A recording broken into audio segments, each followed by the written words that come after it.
Genesis, the first word of the Bible. In Hebrew is Bereshit. In the beginning, it's one of the most familiar introductions in history, yet it's also one of the most profound and misunderstood. Because Genesis chapter 1 isn't just a list of events, it's a philosophical statement about existence itself. Most of us have heard the story. God created light, separated sky and sea, shaped land, sun, moon, stars, creatures, and finally, humans. But if you really read chapter 1, something strange happens. The structure, the pattern, and the purpose of what's written begins to look way bigger than the mere how of creation. Let's start with the opening sentence. In the beginning, God created the heavens and the earth. Those words aren't a casual introduction. They're a declaration. God is the creator of everything that exists.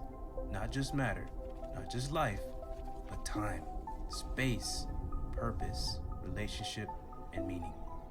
God is not rearranging things that pre-existed. And according to the original Hebrew, he made it from nothing. But then something even more fascinating happened. Before God speaks light into existence, the world is described as formless and void. That phrase, tohu vabohu, literally means chaos and emptiness. That's not a polished environment. That's raw, unshaped potential. God didn't fix something broken. He ordered nothingness itself. And here's where Genesis 1 becomes beautiful. God doesn't build the world piece by piece like a machine. He speaks it into existence. It's creative. It's artistic. Light before sun, sky before life, land before vegetation.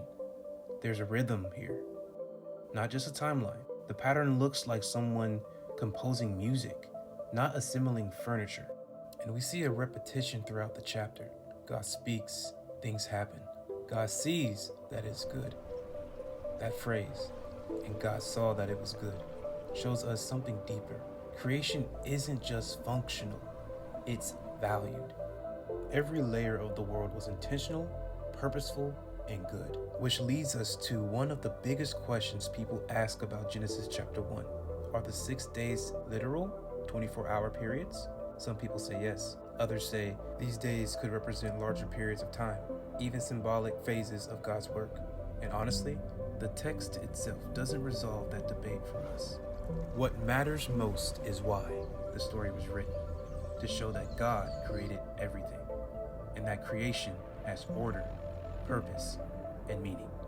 This chapter wasn't written as a scientific manual. It's a narrative celebration of who God is, not just how he did it. And this matters because it shapes how we see ourselves. Humans, at the end of creation, are given a remarkable identity. We are made in God's image, not as an afterthought, not as an accident, but as the accumulation of creative story that means value, purpose, dignity, not derived from productivity or status, but from who God is. And here's the part that people like to forget. This story isn't ancient mythology. It's a framework that shapes how billions of people live.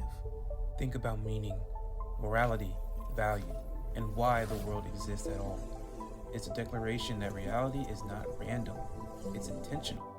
So Genesis chapter 1 isn't just a story about the past, it's a philosophy for life. It asks us, where did we come from? Why does anything exist at all? What does it mean that you exist? And if all creation, including you, comes from a creator who values it as good, then existence itself is worth studying, worth living, worth cherishing.